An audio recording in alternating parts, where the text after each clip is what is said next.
તો મિત્રો આપણે આજે ભણવા જઈ રહ્યા છે ચેપ્ટર નંબર 5 જે છે કેમિસ્ટ્રીનું આજે ધોરણ 10 માટે. ઓકે, આનો એક ભાગ મેં ઓલરેડી ચલાવી દીધું છે અને આ છે બીજો ભાગ. પહેલા ભાગમાં મેં ડોબરેનરના ત્રિપુટીનો નિયમ અને ન્યુલેન્ડનો અષ્ટકનો નિયમ સમજાવ્યો છે. જો તમારે બાકી હોય તો જરૂર જોઈ લેજો. હવે હું તમને પ્રશ્ન પૂછું છું કે ઘણા બધા વિદ્યાર્થીઓને મનમાં આ ચેપ્ટર વિશે ઘણી વખત આવું થાય છે કે આમાં કશું ખબર નહીં પડવાની. જો તમારા મનમાં પણ આવું થતું હોય તો આ વિડીયો છેક સુધી જોશો, તમને ડેફિનેટલી ઘણી બધી ખબર પડશે અને તમે બીજી વખત ત્રીજી વખત જ્યારે એને વાંચશો, બરાબર ને, તો તમને પાક્કું આ થઈ જશે. એકદમ સરળ ચેપ્ટર છે. ઓકે, જો પહેલો ભાગ ના જોયો તો એ જરૂર જોઈ લેજો એટલે ખ્યાલ આવે. હવે વાત અહીંયા થઈ રહી છે કે તત્વોને ગોઠવવાની. તમારી પાસે ધારો કે કેટલાક તત્વો આપ્યા હોય અને તમને ગોઠવવાનું કે તો તમે એને પોતાની રીતે એને ગ્રુપ બનાવો એટલે સમૂહમાં ગોઠવાનો પ્રયત્ન કરો.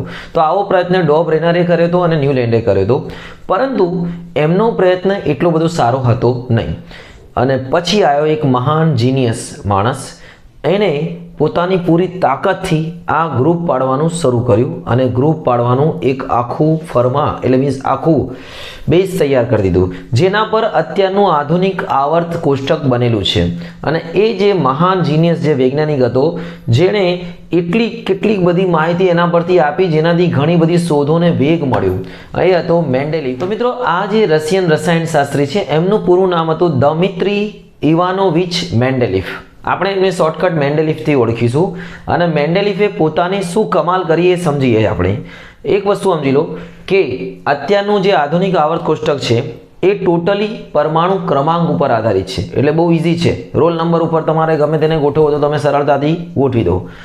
એ સમયે મેન્ડેલિફના સમયે એના ટાઈમના વૈજ્ઞાનિકોના સમયે પરમાણુ ક્રમાંક શોધાયો નહોતો. Atomic number was not there.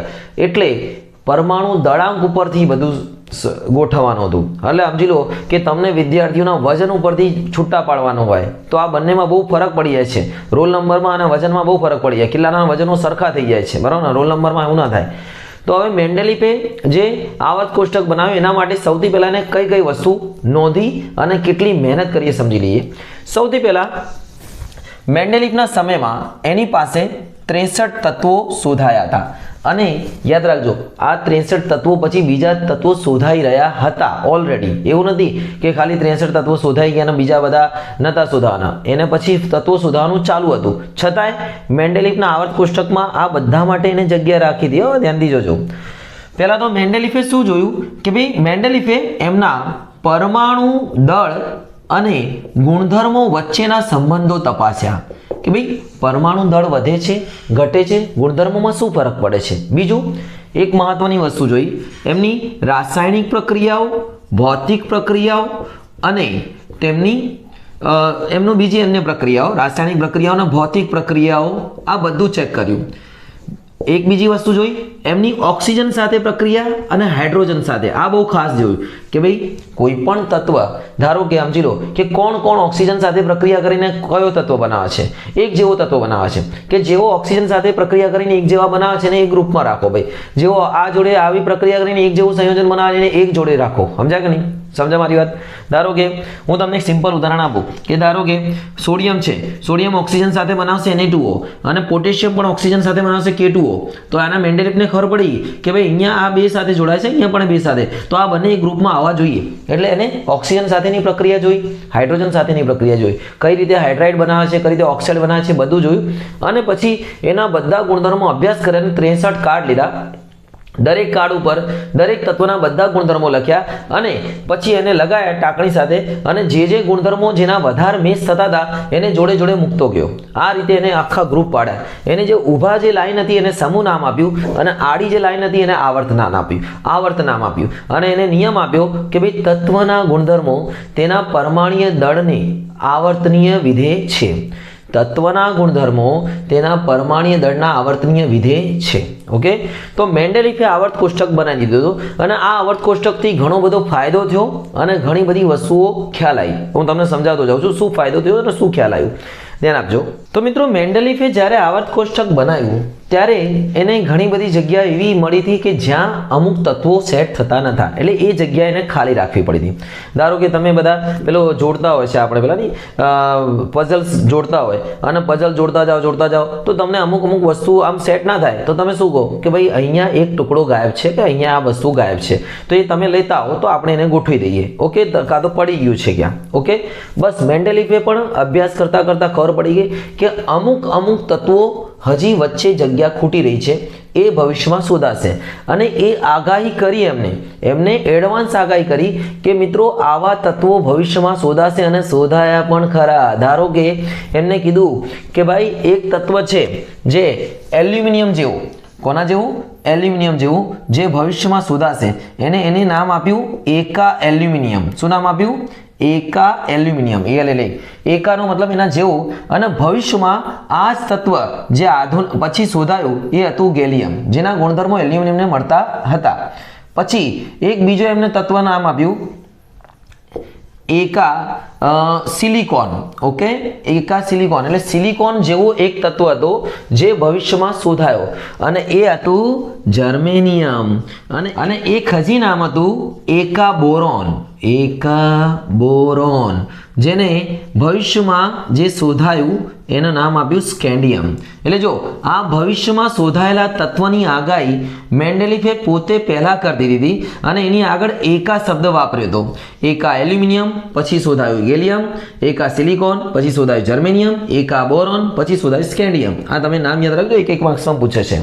વિચાર કરો કેટલો જીનિયસ એને. અને જો મેન્ડેલિફના આવર્ત કોષ્ટક પરથી બીજા વૈજ્ઞાનિકોને બહુ ફાયદો થઈ ગયો કે એ લોકોને આઈડિયા આવી ગઈ કે આરું કઈ જગ્યાએ પરમાણુ દળનું આટલું અંદાજે શોધાશે આનું, એટલે આવી જે કાર્યને વેગ મળ્યો. અને બીજું યાદ રાખજો, ભવિષ્યમાં જે નિષ્ક્રિય વાયુ શોધાય મેન્ડેલિફના આવર્ત કોષ્ટક બનાવ્યા પછી, નિષ્ક્રિય વાયુ ધારો કે helium, neon, argon, krypton, radon, ઝેડોન, આ બધી નિષ્ક્રિય વાયુનો સમૂહ છે.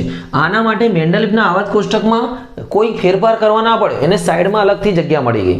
વિચાર કરો, જેને નિષ્ક્રિય વાયુ એ ટાઈમે શોધાય નથી, પછી શોધાય એટલે એના આવર્ત કોષ્ટકની સાઈડમાં. અને જે આધુનિક આવર્ત કોષ્ટક પણ બનેલો છે એનો પાયો મેન્ડેલિફે જ નાખી દીધો કે આ રીતે બનવાનો છે.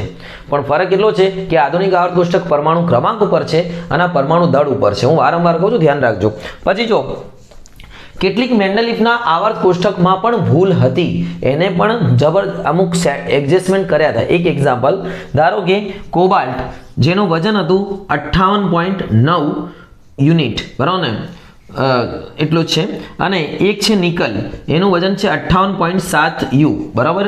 હવે નિયમ પ્રમાણે પહેલા ઓછા વજનવાળું આવે, પરંતુ મેન્ડેલિફે શું કર્યું કે આલેખને પેલા આવર્ત કોષ્ટકને સેટ કરવા માટે કોબાલ્ટને નિકલની શું મૂક્યું? પહેલા મૂક્યું. એટલે આ એક વિસંગતતા હતી કે એને કોબાલ્ટને નિકલની પહેલા, એ રીતે એને ટેલુરિયમને આયોડિનની પહેલા મૂક્યું, જે પણ એનું વજન વધારે હતું. આમ તો આપણે ચડતા ક્રમમાં ગોઠવી રહ્યા છે, એટલે જેનું વજન ઓછું હોય એને પહેલા અને જેનું વજન વધારે એને પછી, પરંતુ તો પણ એને એડજસ્ટમેન્ટ કરવું પડ્યું અમુક જગ્યા. અને કરવું પડે ભાઈ કે એ ટાઈમે પરમાણુ ક્રમાંક નહોતા, ખાલી પરમાણુ દળ અભ્યાસ કરીને ગોઠવવાનું હતું. બહુ મુશ્કેલ કામ હતું, છતાંય મેન્ડેલિફે વ્યવસ્થિત એને પૂરું કર્યું.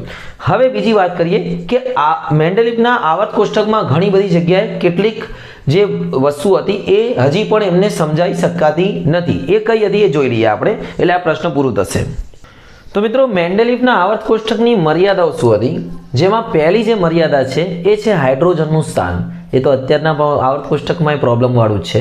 હાઇડ્રોજનનું સ્થાન શું છે કે ભાઈ હાઇડ્રોજન ક્યાં મૂકવાનું? હવે સમજાયેલું કે હારો હાઇડ્રોજન છે ને એની અંદર બેના ગુણધર્મો છે. કોના? બેના.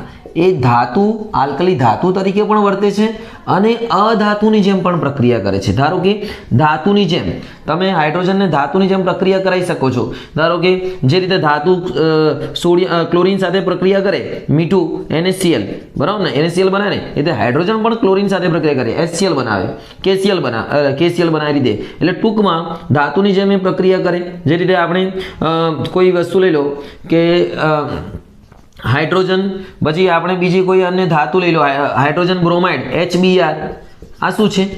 ધાતુની જેમ અહીંયા અધાતુ જોડે એને પ્રક્રિયા કરી છે. ઓકે, અને જે અધાતુ પણ જેમ વર્તે છે, ધારો કે અધાતુની વાત કરીએ તો ક્લોરીન, બ્રોમિન, આયોડીન, બરાબર ને, ફ્લોરિન, અને ફ્લોરિનને પેલા લખી દઈએ ફ્લોરિન, આ બધા દ્વિઅણુ સ્વરૂપે જોવા મળે છે, હંમેશા બે ચોટલાવાળા છે, બરાબર ને. જો બકા ધાતુને તમે છોકરાની જેમ સમજી શકો, અધાતુને છોકરી જેમ, તો આ બધા હંમેશા બે ચોટલા રાખે છે, એટલે મીન્સ બે જોડીમાં આવે. તો હાઇડ્રોજન પણ કહે કે હું બે ચોટલા રાખીશ. હવે એવો માણસ હોય કે જે તમે ગ્રુપ પડ્યા હોય અને એવો માણસ હોય કે જે છોકરા અને છોકરી બંને જેવું વર્તન કરતો હોય, તો તમે એને કયા ગ્રુપમાં મૂકશો એ બહુ મોટો પ્રશ્ન થઈ જાય છે. એના જેવું કે ધાતુ એ અધાતુની જેમ પણ સોરી હાઇડ્રોજન એ ધાતુની જેમ પણ વર્તન કરે છે અને અધાતુની જેમ પણ વર્તન કરે છે. ધાતુની જેમ પણ પ્રક્રિયા કરે છે ક્લોરીન સાથે, બ્રોમિન સાથે, અને અધાતુની જેમ પણ વર્તન કરે છે, દ્વિઅણુ સ્વરૂપે જોવા મળે છે, બરાબર ને. એટલે અહીંયા જોઈ શકો છો આ હેલોજન સમૂહ છે, ફૂલ ખીલે બહાર આઈ, ફ્લોક્લોબ્રોઆ, આ હેલોજન સમૂહની જેમ હાઇડ્રોજન વર્તન કરે છે.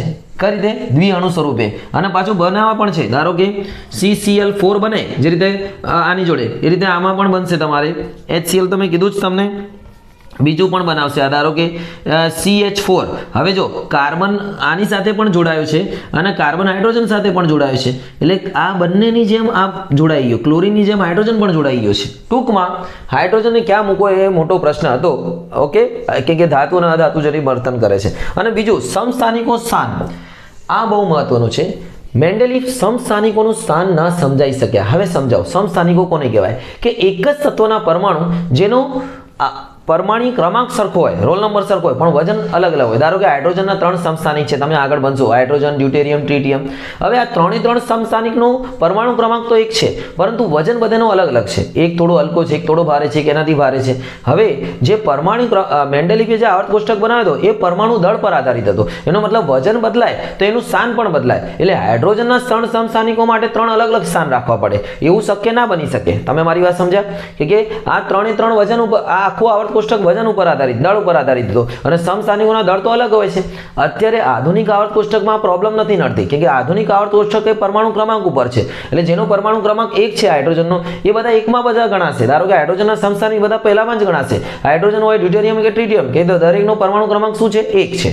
ટૂંકમાં સમજી ગયા કે નહીં? આ પ્રોબ્લેમ એટલા માટે થતી કે સમસ્થાનિકોના વજનો અલગ અલગ હોય છે, પરંતુ પરમાણુ ક્રમાંક કેવો હોય છે? સરખો. સમસ્થાનિકો એટલે જોડવા જેવા છે. હું તમને આગળ સમજાવીશ. ઓકે, તો ખ્યાલ આવી ગયો? એટલે એ મોટો પ્રશ્ન હતો. અને બીજું કે મેન્ડેલિફે જે આવર્ત કોષ્ટક બનાવ્યું એમાં પરમાણુ દળની અનિયમિતતા હતી. કેટલીક વખત એને શું કરવું પડ્યું? વધુ પરમાણુ દળવાળા પદાર્થને આગળ રાખવું પડ્યું અને ઓછા પરમાણુ દળવાળા પદાર્થને પાછળ રાખવું પડ્યું. એટલે સળંગ આમ ગ્રાફ ઉપર નતો ચડતો, કેટલી વખત ડાઉન થઈને પાછો ઉપર ચડતો હતો.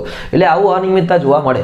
અને ભાઈ આટલું તો જોવા મળે ભાઈ, કેમ હું વારંવાર કહું છું, એ ટાઈમે પરમાણુ ક્રમાંક નતો શોધાયો, પરમાણુ દળાંક શોધાયો. તો છતાંય મેન્ડેલિફનો આવર્ત કોષ્ટક જોરદાર હતો. એના પરથી ઘણા વૈજ્ઞાનિકોએ બીજી વસ્તુઓની શોધ કરી. તો મિત્રો આ હતું આપણું મેન્ડેલિફનું આજનો પ્રશ્ન, અને બાકીના જે પ્રશ્નો છે, ટોપિકો તમને આગળ મળતા રહેશે. જો તમે ચેનલ પર નવા તો સબસ્ક્રાઇબ જરૂર કરશો. સરળ ભાષામાં તમને આ ચેપ્ટર ઇઝીલી ખબર પડશે. તૈયારી કરો, આગળ વધો. શુભમ.